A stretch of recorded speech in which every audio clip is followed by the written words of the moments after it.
네, 오늘 우리 귀한 우리 김요한 목사님 정말 진리의 목소리, 정말 지금처럼 많은 거짓된 소음들이 이 온 땅에 울려 퍼지고 또 수많은 사람들의 귀를 사로잡고 있는 이런 시대 가운데 또 귀한 하나님의 진리를 정말 담대하게 선포하시는 귀한 하나님의 종입니다. 오늘 우리 성혈교회 우리 김요한 목사님 유신 진화론 비판이라는 주제를 가지고 귀한 강의 및 말씀 나눠주시도록 하겠습니다. 우리 목사님 나오실 때 큰 박수로 환영해 주시면 감사하겠습니다.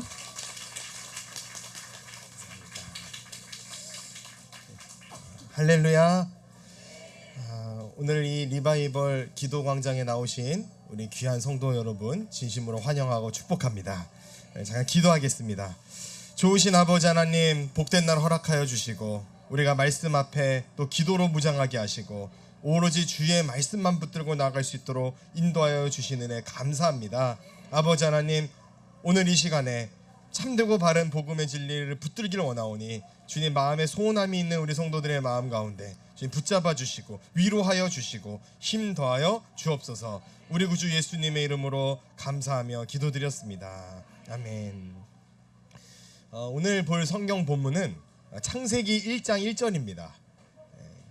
창세기 1장 1절이라고 하니까 이제 찾으시려다가 이제 안 찾으시는데 우리 한 목소리로 창세기 1장 1절 봉독합니다. 태초에 하나님이 천지를 창조하시니라. 아멘. 참 요즘 같은 때가 없어요. 우리 성도님들이 눈이 진물로 있으세요. 보면은 그렇게 기도로 눈물 흘려 기도하면서 또 나라 민족을 위해서 기도하고 그냥 이제 눈물 쏟는 거예요. 우리가 이런 어둠의 시대, 혼돈의 시대, 눈물 쏟는 이 시대 속에서 살면서 주일 성수할 뿐만 아니라 지금 토요 성수까지 하시는 성도님들이 지금 이 리바이벌 광장에 나와 계신 줄로 압니다. 세이브 코리아 이후에 계속되는 우리의 기도의 그 모임이 때로는 지칠 수 있고 때로는 환경의 제약도 받고 날씨의 제약도 받고 여러 가지 방해가 있음에도 불구하고 이 자리 가운데 여러분들은 나오셨어요.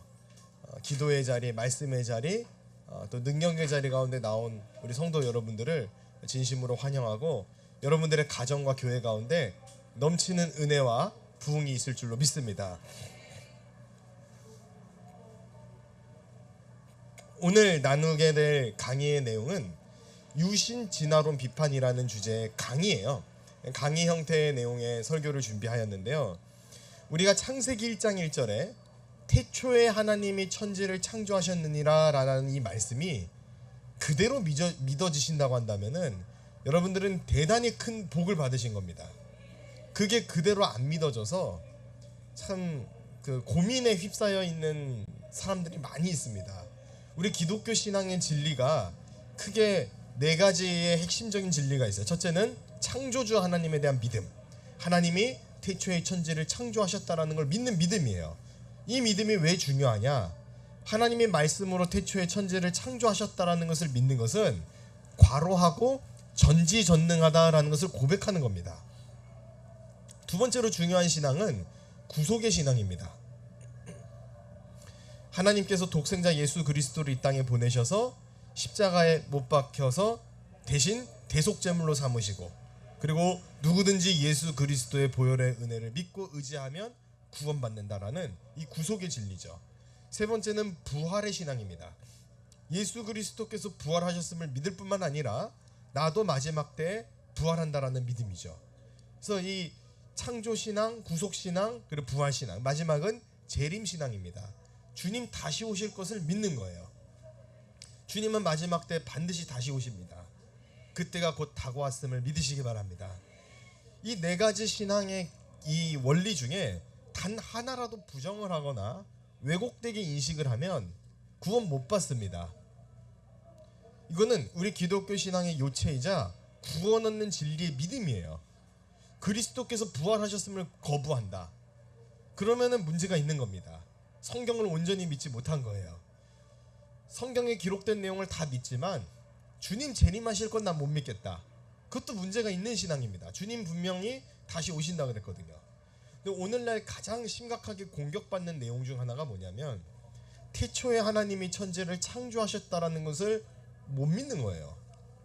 믿고 싶은데 좀 하나님이 천지를 창조하셨다라는 거를 나도 그냥 믿고 싶은데 안 믿어져요라고 고민하는 사람들이 많이 있습니다. 그 고민이 왜 드냐? 바로 진화론 때문에 그렇습니다. 그럼 진화가 뭐냐?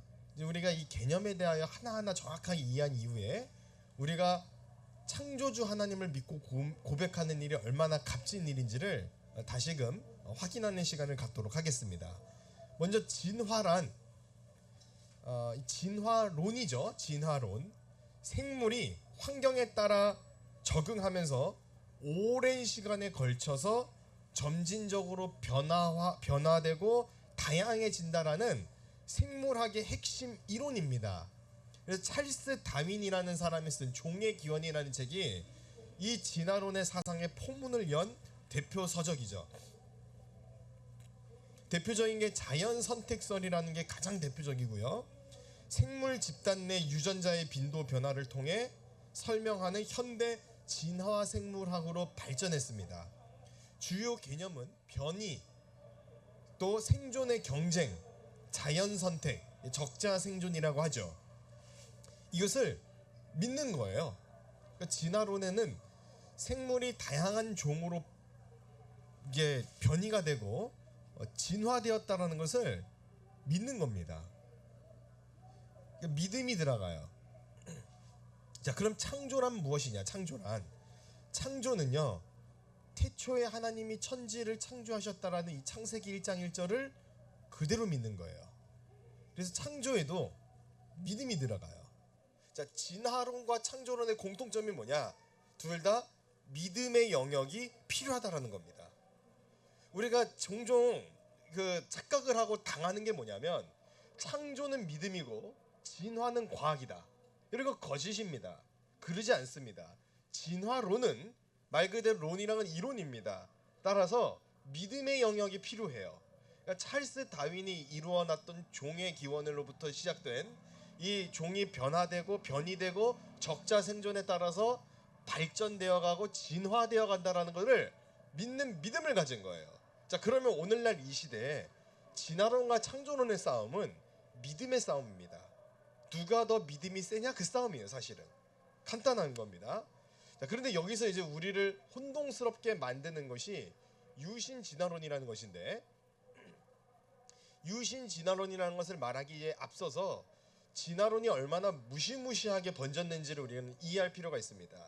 이 진화론이라는 사상은 적자 생존, 이 자연 선택을 따르기 때문에 종의 우월함에 대하여 전제하고 있습니다.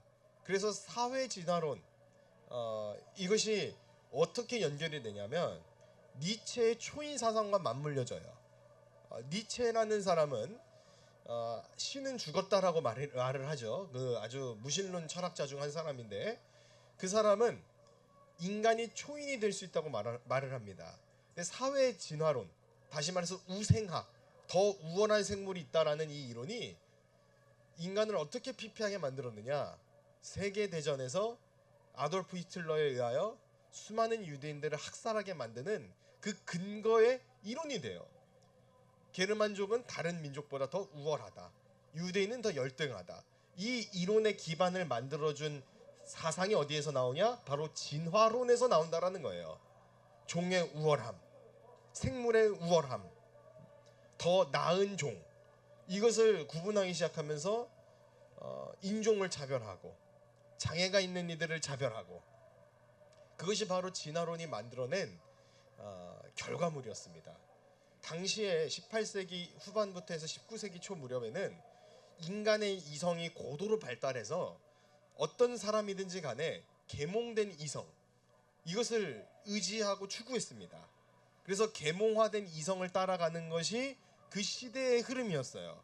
자, 그런데 지금 오늘 이 시대에 계몽화된 이성을 난 추구한다라고 말하는 것은 인정받아지지 않아요. 왜요? 그 이성의 결과가 세계 1차 대전과 2차 대전이었거든요. 그래서 현대에는 위르겐 하버마스라는 미국의 신학자를 이 철학자를 제외하고는 인간의 계몽화된 이성을 주장하는 학자들이 없어요. 그래서 지금은 포스트 모더니즘이라고 하죠. 자, 그런데 진화론도 믿음이 필요하고 창조론도 믿음이 필요한 영역인데 여기 유신 진화론은 도대체 뭔가, 이게 우리를 또 헷갈리게 만드는 단어거든요. 자, 유신 무슨 의미일까요? 하나님이 있다라는 거예요. 유신론, 하나님이 있다라는 걸 믿어요. 자, 유신의 반대는 뭘까요? 그렇죠. 어우, 대단히 똑똑하십니다. 네, 하나님이 있다의 반대는 하나님이 없다죠. 왜 이렇게 좋아하세요? 네, 무신, 하나님이 없다라는 거죠. 자, 그러면 대표적인 유신론 대표적인 사람들이 누가 있습니까? 저와 여러분들이죠. 오늘날 예수 그리스도를 구세주로 믿는 사람들. 근데 우리만 유신론자는 아닙니다. 이슬람교, 유대교도 신을 믿어요. 근데 유신론자들입니다. 자, 그럼 무신은 뭘까? 무신론자들은 누가 있는가? 그러니까 하나님이 없다라는 거예요. 하나님이 없다. 이 현대에 종교란을 체크하잖아요. 종교란 체크할 때 기독교, 뭐 천주교, 막 불교 체크하게 되어 있는데 거기에 종교가 없는 사람들을 무교에 체크하잖아요. 그래서 저는 무교가 없을 문 줄 알았어요. 근데 그 무가 무당할 때 무래요. 그러니까 무교를 체크하면 나는 무속인입니다 이 뜻이에요. 샤머니즘, 난 철학관 가서 애들 이름 지어줍니다 그 뜻이거든요. 그러니까 종교가 없다라는 거는 우리 민족 정서상 안 맞는 거죠. 이 대한민국 정서상. 근데 이 무신론이 등장했을 때 서구에서는 너무 지쳤던 거예요. 어디에 지쳤느냐? 신앙에 지쳤어요. 신앙생활 하는 게 힘이 드는 거예요. 교회 다니기 싫은 거예요. 근데 교회 다니기 싫은데 하나님이 있다라는 걸 믿으면서 교회를 안 다니기가 어렵잖아요. 그러니까 교회 안 다니고 싶으니까 뭘 주장하냐? 하나님이 없다라고 주장해 버리는 거죠. 참 쉽죠, 교회 안 다니는 법. 그래서 무신론 3대장이 있습니다. 무신론 3대장으로 꼽히는 인물 첫째가 마르크스입니다. 마르크스. 거기서부터 태동된 게 바로 공산주의죠. 유물론적 사고관에 기반하고 있습니다. 자, 두 번째는 프로이트입니다. 프로이트는 무의식, 심리 이런 것을 강조하면서 하나님의 존재를 인정하지 않았어요. 세 번째는 니체입니다. 니체. 신은 죽었다라고 말했죠. 하지만 지금 어떻습니까? 니체가 살아있나요? 죽은 건 니체가 죽었어요. 하나님은 여전히 살아계십니다. 그러니까 그렇게 말을 한다고 해서 하나님이 죽으시는 분도 아니세요. 자, 그럼 무신론 3대장이 이렇게 있는데 이들의 영향이 전 세계에 지배적으로 미쳤습니다. 그래서 무신론의 영향을 받아서 무신론적 사상과 철학이 태동되기 시작했어요. 그리고 그것이 하나의 이론으로 인정되어지기 시작한 게 오늘날 포스트 모더니즘의 현실입니다. 자, 그럼 이 와중에 유신 진화론이라는 것은 도대체 뭐냐? 여러분, 유신이 뭐였죠? 하나님이 있다라는 거예요. 여기에 진화론이 붙었어요. 하나님이 계시는데 진화도 맞다는 거예요. 자, 그러면 태초에 하나님이 천지를 창조하셨느니라는 믿는 거예요, 안 믿는 거예요? 유신 진화론자들한테 물어보면 믿는 거라 그래요. 그래서 이제 가로하고 그 창조의 방법을 뭐라고 이야기하냐면은 진화를 통하여 창조했다 그래요. 여러분, 성경에 하나님께서 진화를 통하여 창조하셨다라는 구절이 있나요? 뭐 어떻게 창조하셨습니까? 하나님께서 말씀으로. 그러니까 하나님께서 말씀으로 천지를 창조하셨다라고 믿는 사람들을 성경적 창조론자라고 해요. 자, 그런데 하나님께서 말씀으로 창조하시되 그 말씀하심으로 인해 창조되는 과정이 오랜 시간에 걸쳐서 창조된 것이다라고 말하는 사람들이 점진적 창조론자라고 해요. 여기까지는 아직 유신진화론은 아니에요. 유신진화론은 뭐냐? 하나님께서 진화의 방법을 동원해서 창조했다는 거예요. 쉽게 말해서 단세포가 진화되게끔 허락을 하셔서, 그래서 오스트랄리아 피테쿠스의 그 기원으로부터 그 진화된 존재 중 한 사람을 꼽아서 아담이라는 호흡을 불어넣어서 창조했다라는 식의 논리입니다. 참 복잡하죠. 그래서 신앙은 단순한 겁니다. 그러니까 뭔가 복잡하고 애매하고 알쏭달쏭하다 싶으면 일단 치우시는 게 좋아요. 우리 신앙 건강에. 근데 하도 이거를 많이 이야기하기 시작하다 보니까 이제 젊은이들 사이에서 또 다음 세대 사이에서 이게 과학 세계인데 지금 시대가 과학을 받아들이고 있는 이런 시대인데 성경 그대로 믿는 믿음 이걸 무식하다라는 소리를 듣게 될까봐 이 과학적 신학을 가자라고 말하는 사람들이 이제는 등장하기 시작합니다. 여러분, 진화론 자체가 받는 비판이 무엇일까요? 진화론 자체는 첫째로는 아까 말씀드렸다시피 이거는 가설에 의존한 과학입니다. 과학이 아닌 것은 아니지만 믿음의 영역이 필요하죠. 그래서 현대 과학에서는 이것을 정설로서 취급하고 있기는 하지만 반대하는 과학자들이 틀림없이 존재를 합니다. 자, 그러면 이 진화론에 대하여 가장 목소리 높여서 반대하고 있는 하나의 또 크루가 있거든요. 그들이 바로 창조과학입니다. 자, 창조과학자들의 노력이 뭐냐면 성경적 창조가 과학적으로 입증 가능하다라고 설명하는 거예요. 그러니까 성경이 가장 과학적이다라고 말을 하고 싶어하는 사람들이 창조과학자들입니다. 자, 그럼 여러분, 창조과학이 주는 유익이 있어요. 어떤 유익이 있습니까? 오늘날 과학 시대 속에서 내가 신앙을 갖겠다라고 하는 사람들에게 야, 과학적으로 믿는 게 바로 성경대로의 믿음이야 라고 말을 하기에 좋다는 거예요. 자, 그런데 단점도 있어요. 단점은 뭐냐면 여러분, 성경은 과학의 도움을 받아서 해석돼야 될 책은 아닙니다. 그래서 성경에 대하여 이게 과학적으로 입증이 되냐 안 되냐는 별로 중요하지 않아요. 입증 안 돼도 믿어요, 우리는. 제가 그거를 언제 확신을 했냐면 옛날에는요, 그 한국에 있는 자유주의 신학자들이 다윗이 실존 인물이라고 믿지 않았었어요. 80년대에. 왜 안 믿었냐면 다윗과 동시대 인물이 단군이거든요. 그러니까 단군과 동시대 인물인데 단군이 신화인데 다윗도 그 동시대 인물이면 신화가 아니겠느냐라고 억측을 한 거죠. 그런데 고대 근동 문헌들이 막 발견이 돼요. 자, 그러면 다윗은 인정할까요, 안 할까요? 인정할 수밖에 없어요. 팩트니까. 자, 그러면 성경은 그래서 하나님의 말씀이고 사실이고 역사적 그대로구나라고 인정을 하는 게 우리 성도들의 보편적인 신앙이거든요. 근데 그들은 어떻게 나오냐? 야, 다윗은 사실일지 모르지만 모세는 사실 아니야. 만약에 여러분 모세가 실존 인물인 게 밝혀지면 어떻게 나올까요? 성경을 믿을까요? 아브라함 얘기하겠죠. 이제 아브라함은 실존 인물 아니야. 결국 어디까지 갈까요? 아담까지 가는 거예요. 그러니까 어쨌든지 간에 성경이 사실인 거를 입증한다 그래서 믿진 않아요. 그 노력을 제가 해봤어요. 열심히 좀 입증해주면 야, 여리고성 그 다 발견됐어. 저 이집트 대영박물관에 그 당시 애굽의 그 군사들이 수장된 홍해바다에 있는 마차바퀴 다 발견됐어. 그 메사비문 석탑에 나와 있는 오므리 왕조에 대한 기록이 다 있어. 아수르 군대가 하루아침에 18만 5천 명이 죽었다라는 기록이 역사 기록에 다 있어를 들이밀어도 안 믿는다고요. 안 믿어요. 그들은 눈앞에서 홍해가 갈라져도 안 믿을 거예요. 분명 죽은 자를 살려도 믿지 않을 거예요. 그렇기 때문에 여러분, 이 믿음의 영역은 내가 입증한다 그래서 얻어지는 것은 아니에요. 다만 입증하면은 뭐가 좋습니까? 내 신앙이 더 안심이 되죠. 예? 그러니까 그런 차원에서 주는 유익은 있어요.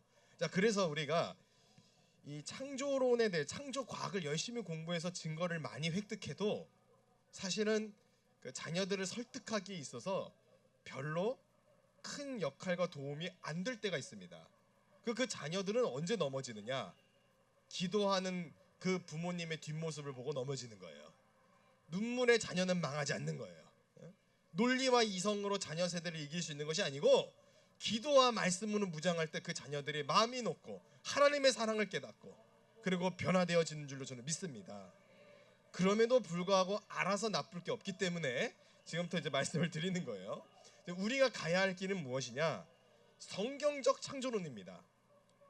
창조 과학의 한계도 있어요. 여전히 과학 만능주의 안에 갇혀 있다는 거죠. 과학의 도움을 받아서 무언가를 설명해야 되니까.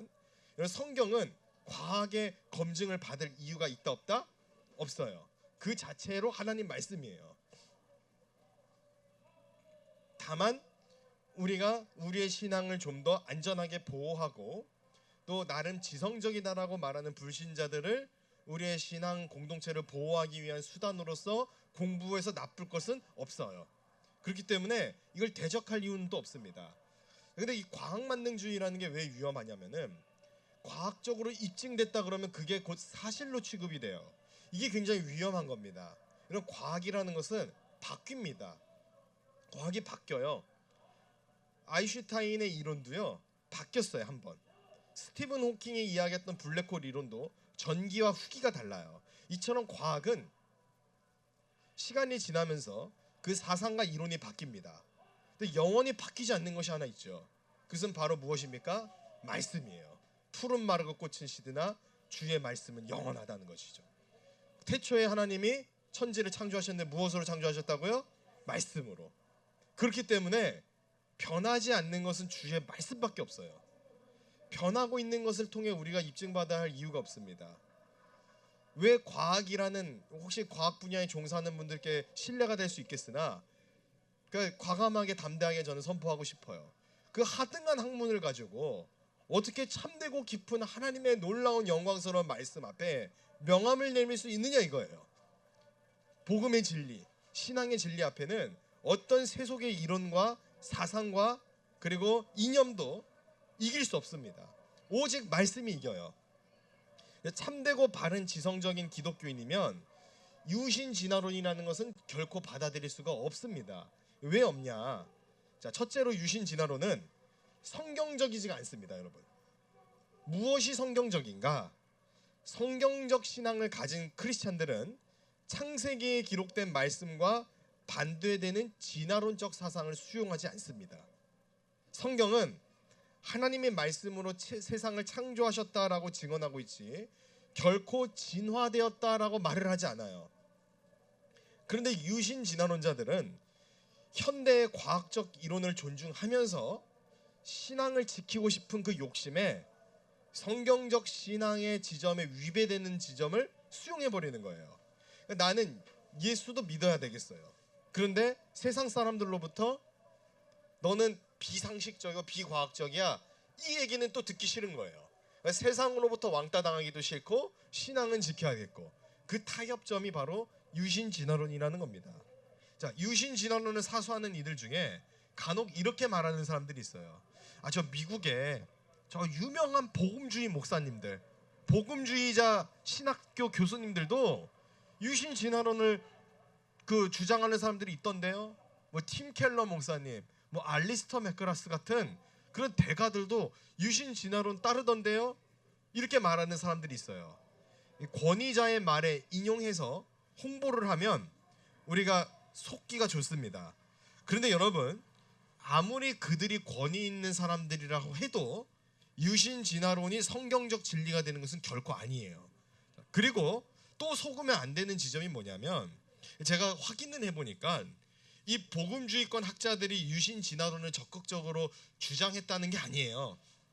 그게 아니고 그거에 대해서 잘 모르겠으니까 열린 태도를 좀 취하겠다라는 거예요. 이게 적극적으로 주장한 건 아니거든요. 근데 이제 유신진화론자들은 그걸 딱 포착해서 우리가 신앙의 고백을 명쾌하게 하지 않으면 우리의 적대자들은 늘 그거를 악용합니다. 제가 그걸 당해봐서 그래요. 좀 균형감 있게 세련되게 둘러둘러 말하면 그러면은 자기식대로 해석해요, 결국. 그래서 우리의 신앙은 늘 명료하고 분명합니다. 예수 말고 구원이 없다. 아, 왜 이렇게 배타적이냐? 아니, 꼭 그렇게 말해야 되냐? 그래서 이제 세련되게 말하기 시작해요. 뭐 공자의 가르침도 뭐 좋은 사상이 있고, 뭐 붓다의 가르침에도 뭐 좋은 사상이 있을 것이고, 다 좋은 게 있겠지.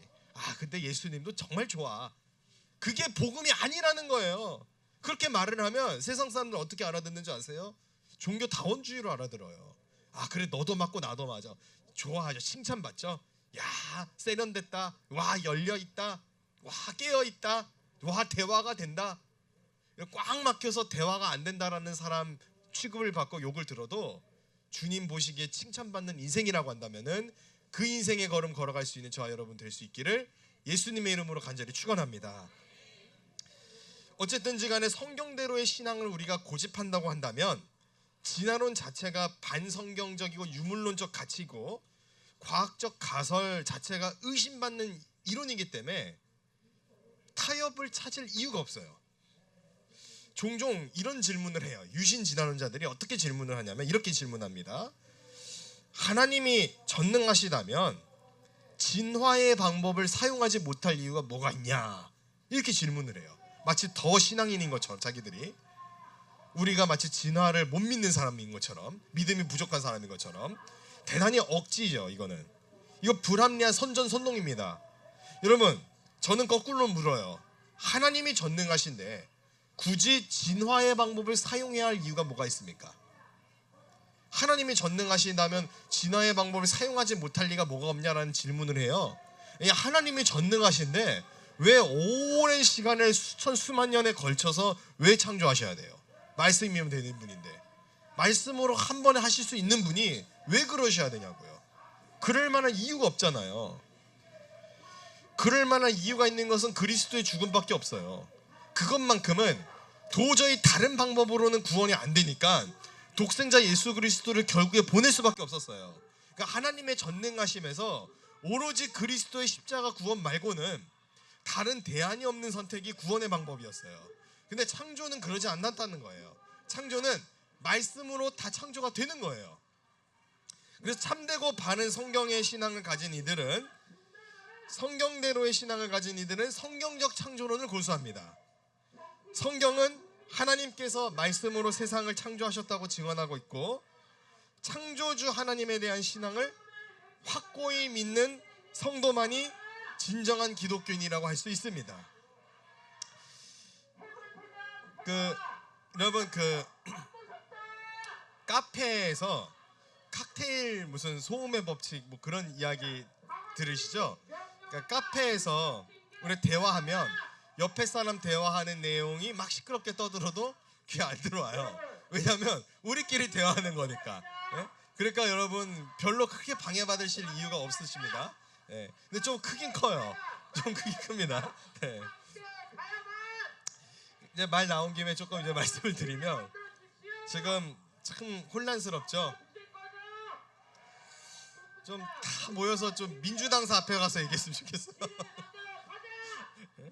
좀 저 열심을 갖고 주님 앞에 부르짖어 기도했다면 이 나라가 벌써 변화되었을 텐데. 제가 드는 생각 중에 뭐냐면 문득 저들 중에도 크리스찬들이 있을 거예요. 분명 내일 주일에 교회 가서 예배 드릴 분들이 계실 거란 말이에요. 근데 본인들이 오늘 예배를 방해했다라는 걸 모르실 거 아니에요. 참 이게 저는 속이 상하고 마음이 아픈 것 중 하나입니다. 우리가 한마음 한뜻이 돼서 부르짖어 기도만 하면 주님이 역사하실 텐데 어느 순간부터 우리의 영적인 힘이 위력이 점점 약해지고 그리고 적대자들의 프레임에 자꾸 넘어져요. 그러니까 그런 프레임에 자꾸 넘어지게 되니까 할 말을 못하게 되죠. 점점 어느 순간에는 이 유신 진화론에 대한 내용도 마찬가지로 그렇게 될 가능성이 있겠다. 저는 그렇게 생각이 들어요. 점점 신학교를 지배하고 들어오고 있습니다. 자, 우리 두 번째로 유신 진화론은 놀라운 이야기인데 첫째는 성경적이지 않다는 거 말씀드렸어요. 두 번째는 과학적이지 않습니다. 이게 놀라운 얘기예요. 이 얘기를 가장 듣기 싫어해요. 유신 진화론자들이. 성경적이지 않다라는 이야기는 별로 안 듣기 싫어하더라고요. 그냥 틀려버려요. 근데 너네 과학적이지 않아 라고 말하면 발끈해요. 아주 이상해요. 저는 이해가 안 가는데 과학의 아부에서 파송된 이론이지만 과학적이지 않습니다. 유신진화론. 낸시 피어스라는 아주 탁월한 여성 변증학자가 있습니다. 이분에 따르면 과학은 크게 두 가지로 구분이 돼요. 하나는 상식에 기초한 상식과학입니다. 다른 하나는 가설에 기초한 가설과학이에요. 자, 상식에 기초한 과학은 실험 결과에 따라 도출된 결과를 가지고 있기 때문에 보편적인 진리로 타당하게 받아들여지는 과학이론을 뜻합니다. 예를 들면 상식 과학의 대표적인 예가 뭐냐면 중력이요. 중력. 무거운 것을 위에서 떨어뜨리면 떨어져요. 아래로. 이거는 상식입니다. 상식. 그러니까 이거를 내가 부정하겠다. 그러면 옥상에서 떨어지면 어떻게 됩니까? 내가 부정한다 그래서 내가 공중에 뜹니까? 내가 부정한다 그래도 나는 중력을 받는 거예요. 이게 상식과학이라는 거예요. 지구가 태양을 돈다. 물이 0도 이하로 내려가면 언다. 이런 건 상식과학입니다. 믿음이 필요한 영역이 아니고요. 실험을 통해 증명된 영역이에요. 자, 그런데 가설과학이라는 게 있어요. 가설과학이라는 건 뭐냐? 과학적 방법론 자체는 가지고 있어요. 방법론은. 그런데 가설에 기초하여 추론해서 만들어내는 거예요. 대표적으로 우주과학 분야가 이렇습니다. 왜냐하면 우주를 직접 못 가요.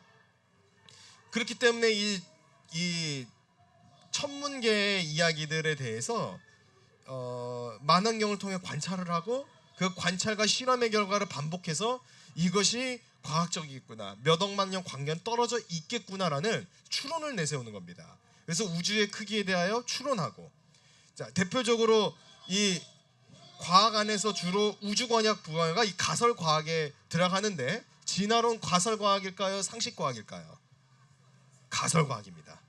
진화론을 어떻게 입증할 거예요? 몇 억만 년에 걸쳐서 진화되었다면서요. 그러면 이게 상식과학이 되려면 어떻게 해야 되냐면은 몇 억만 년을 산 사람이 있어야 돼요. 그걸 다 보고 관찰해서 내가 이거 관찰했어라고 증명할 수 있는 사람이 있어야 돼요. 그러면 상식과학이에요. 그것도 여러 사람이. 그런데 이거는 왜 가설과학이냐? 몇 억만 년씩 살아온 사람이 없어요. 그렇기 때문에 이것은 증명될 수 있는 내용이 아닙니다. 추론할 수 있는 영역이라는 거죠. 자, 그러면 추론해서 만들어진 가설과학도 과학은 과학이에요. 그러나 상식과학 계통은 아니라는 것이죠. 자, 물론 진화론 자체가 네, 조금만 기다려 줄게요.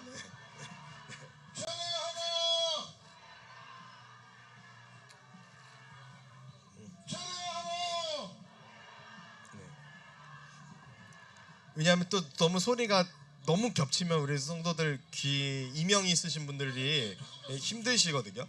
또 저는 괜찮아요. 여러분들도 괜찮기를 바랍니다. 이제 뭐 이렇게 중요한 인물이라고. 자, 네.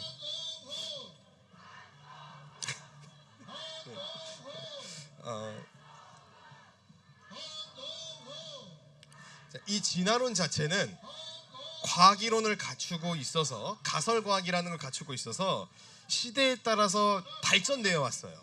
오늘 진화론자들이 다윈의 종의기원 얘기하면은 발끈해요. 우리는 그거랑 다르다.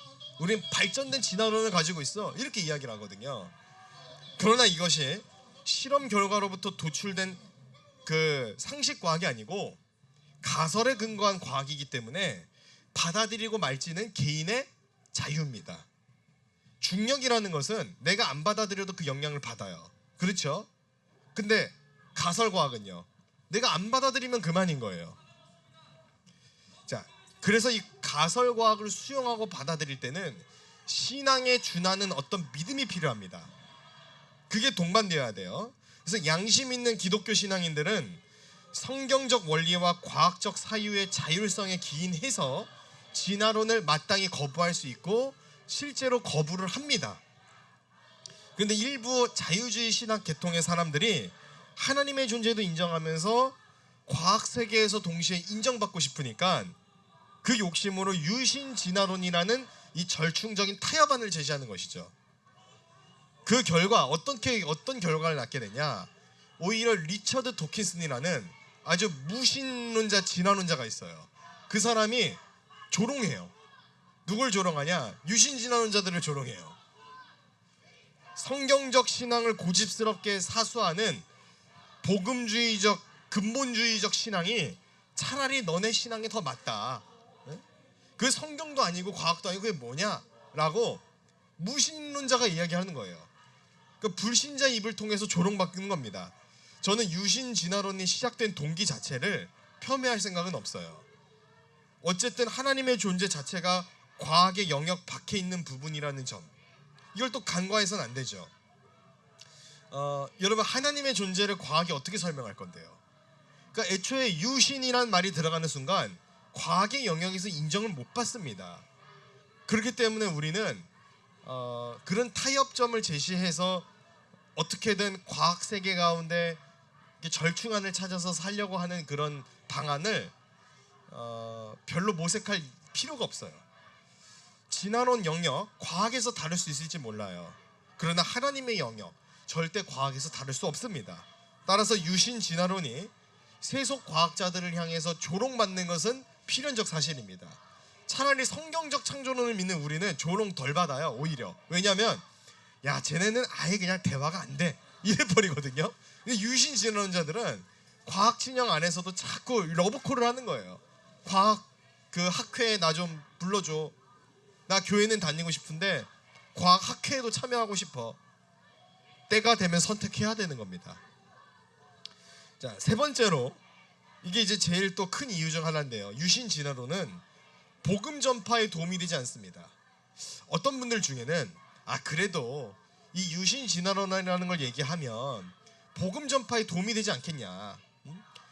이 유신 진화론을 이야기하면 저 과학과 신앙사에서 고민하는 이들로 하여금 교회를 올 수 있게 그렇게 인도하는 역할을 하지 않겠냐. 그러니까 복음 전파에 도움이 된다. 이렇게 주장을 하면서 유신 진화론을 이렇게 밀어붙이고 주장하는 사람들이 있습니다. 그런데 여러분 이건 사실이 아니에요. 유신 진화론 때문에 오히려 교회를 떠납니다. J.P. 모어랜드라는 그 변증가가 있어요. 이 사람이 뭘 지적하냐면은 이 유신 진화론의 가장 큰 함정이 뭐냐? 과학을 객관적인 지표로서 전제한 나머지 성경을 상대적인 지표로 만든다는 거예요. 그리고 성경이 객관적 지표입니다. 성경이 우리의 유일한 지표예요. 성경과 다르면은 다른 거예요. 틀린 거예요. 성경과 다르면 틀리다라고 우리는 말할 수 있어야 돼요. 성경이 유일한 지표인데 자꾸 과학이라는 지표를 들고 와서 과학으로 기준을 삼는 거죠. 이게 바로 이제 과학 만능주의의 지금 그 폐해입니다. 폐해. 자, 그런데 이게 왜 복음 전파에 도움이 되지 않느냐? 그 캠브리지 대학의 스티븐 마이어라는 학자의 이론에 따르면 상식 과학의 영역에서 과학은 보편적일 수 있을지 모르나 모든 과학 이론이 객관적이라고 말하는 것은 과학 철학과 그리고 이성이 부족한 현대인들의 환상에 불과하다. 이렇게 말을 하거든요. 또 토마스 쿤이라는 과학혁명 구조, 이 위대한 또 책을 낸 과학혁명의 패러다임, 이 책을 이제 저술하게 된 학자에 따르면 과학이 객관적이지 않다는 거예요. 이 과학은 객관적이지 않습니다. 과학도 시대에 따라 다르고 연구 결과에 따라 다르게 이야기하는 게 과학입니다. 자, 그 대표적인 이론이 진화론이죠. 그럼에도 유신 진화론자들은 세속 과학과의 그 대화를 위해서 이 복음적인 신앙을 자꾸 포기해요. 그러면서 스스로가 나는 똑똑해, 나는 지성 있는 크리스찬이야. 그러면서 기독교 홍보대사를 자꾸 자처하는 거예요. 유신 진화론 쉽게 정의해내리면 이런 겁니다. 하나님이 존재하시지만 진화론도 받아들일 수 있다. 이 이론입니다. 여러분, 그런데 거꾸로 한번 얘기해 봅시다. 무신창조론이란 말이 있습니까? 그러니까 하나님이 없는데 창조가 맞다라고 말하는 사람이 있어요? 그런 사람 아무도 없어요. 근데 어떻게 하나님이 계신데 진화론이 맞다라는 주장은 있냐는 거예요. 유신 진화론이 말이 되려면 무신창조론이 있어야 돼요. 나는 하나님의 존재는 믿지 않지만 말씀으로 창조된 걸 믿어 라고 말하는 사람이 있냐고요. 말이 안 되잖아요. 모순이죠. 그게 마찬가지라는 거예요. 마찬가지 이유로 유신 진화론은 받아들여질 수가 없습니다. 이 언어가 주는 함정 때문에 오히려 정말 깨어있는 지성적인 크리스찬들이 저 유신 진화론이라는 어설픈 이론 때문에 교회를 나가요. 아니, 성경대로 믿을 거면 믿든가, 안 믿을 거면 자유주의 신학을 하든가. 이것도 아니고 저것도 아니고 저 뭐야? 성경에 보면 뜨겁든지 차갑든지 하나죠. 미지근하면 뱉어버리시는 거예요. 종종 또 이런 사람들이 있어요. 어떻게 해서든지 그 과학자들에게 손을 내밀어서 우리가 다윈의 이론을 받아들이고 진화론을 받아들여도 기독교인이 될 수 있어. 이런 말을 자꾸 하는 사람들이 있어요. 이건 이런 말이랑 똑같아요. 법당에 가서 끊임없이 108배 하면서도 기독교인이 될 수 있어. 나는 이슬람 사원에 가서 이맘의 강의를 듣고 그리고 꾸란을 읽고 메카를 향해 하루에 5번 절하지만 나는 기독교인이 될 수 있어. 이런 주장이랑 똑같은 주장인 거예요. 하나님의 존재를 인정해주지 않습니다. 진화론자들은.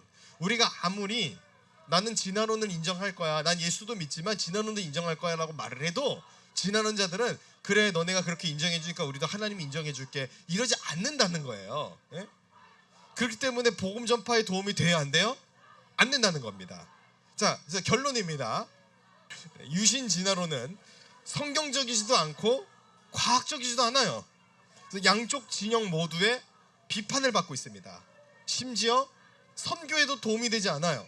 그래서 어정쩡한 타협된 이론에 불과합니다. 유신 진화론이 당장 진화론적 사상 때문에 흔들리고 있는 이들을 일시적으로 붙잡을 수 있을 수는 있어요. 일시적으로. 그런데 계속 붙잡을 수는 없습니다. 기독교 신앙을 온전히 보존하지도 못할 뿐만 아니라 과학이론에 사로잡혀 있는 사람들에게, 그 세속이론에 있는 사람들에게 전혀 설득력이 없는 상태에 놓여 있어요. 세속 사람들을 설득할 수 있는 가장 강력한 방법이 뭐냐? 우리가 예수 잘 믿는 겁니다. 우리가 예배자로 살아가는 거예요. 우리가 눈물 흘려 기도하는 거예요. 그걸 보고 그들은 달라져요. 아무리 공부하고 아무리 학위가 많아도 그거 보고 설득되지 않아요. 야, 예수 믿는 사람들은 뭔가 달라. 와, 예수 믿는 사람들은 거리에 나가서 행진하면서 외치면서 소리치는 것이 아니라 눈물로써 기도해. 그들은 모여서 예배드려. 그들은 뭔가 달라. 그들은 표정이 달라. 과격하지 않고 인상 쓰지 아니하고 이 어려움 중에서도 기쁨과 감사함이 넘치고 하나님을 앙망해. 저게 뭐가 있나 보다. 거기에 감동된 이들이 예수 믿고 구원받는다는 거예요. 저와 여러분을 보고 저 리바이벌 코리아 기도광장이라고 있는데, 야, 세이버 코리아 그때 열기가 막 다 식고 없어가지고 소수 인원만 남아서 천막 치고 있대. 그러고 있는데 가만 와서 보니까 근데 그들은 왜 계속 기도하냐 이거예요. 거기에 세상이 놀란다는 거예요. 거기에 그들이 두려워한다는 거예요. 존 넉스의 기도를 통하여 피의 메리가 공포에 떨었어요. 오늘 우리의 기도를 가장 위정자들이 두려워해요. 힘을 과시하고 세력을 과시하는 걸 두려워하는 게 아니라 그거 별로 관심 없어요. 저 외침을 한동훈이 들어주냐고요? 안 들어요. 그들은 별로 관심 없어요. 그래, 그들이 두려워하는 것은 무엇이냐? 우리의 눈물의 기도라는 거예요. 왜요? 하나님이 함께 하시기 때문에. 유신 진화론이요, 진화론적 사상이요, 그거 수용한다 그래서 교회 부흥 안 됩니다. 부흥하는 교회의 특징은 무엇이냐? 예수만 믿는 교회예요. 하나님만 붙드는 교회예요. 말씀에 충실한 교회입니다. 기도하는 교회예요. 그런 교회의 부흥의 불꽃이 일어나는 줄로 믿습니다. 오늘 저와 여러분이 서 있는 예배의 자리, 기도의 자리에 부흥의 길이 열리게 될 줄로 믿습니다. 그래서 유신 진화론이라는 것은 지금 현 상황이 어떠냐면 과학에서도 취급되지 않고 신앙의 이 교회의 자리에서도 받아들여지지 않는 낙동강 오리알 시세가 유신 진화론이에요.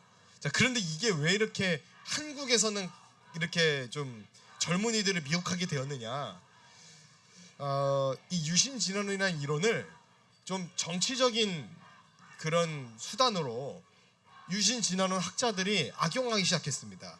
그러니까 자기네들이 창조과학자들한테 피해를 봤다, 뭐 창조과학자들한테 협박을 받았다, 이런 이제 그 프레임을 내세우면서 유신 진화론에 대한 그 이론이 합리적이냐 아니냐가 아니라 자기가 피해받은 사실에 호소하면서 청년들을 막 설득해 나가요. 그리고 그게 또 학위를 제시하고 내가 뭐 어느 학교에 명문 학교의 강사야 뭐 이런 걸 제시하면서 거기에 이제 이게 뭐라 그럴까요? 거기에 혹해가지고 아, 저걸 따라가야 지성적이고 똑똑한 거구나, 이런 경우가 있거든요.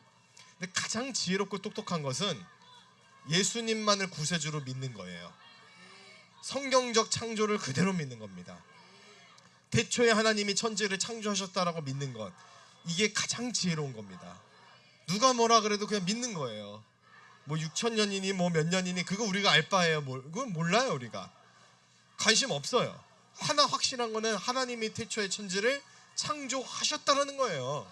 말씀으로 창조하신 그분이 말씀으로 말씀이 육신이 되셔서 우리 가운데 오셨고 우리를 위하여 대신 피 흘려 죽으셨고 그리고 다시 오실 것이라는 거예요. 그래서 주님께서 못 박히신 그 손은 이 땅을 창조하신 창조주의 손이에요.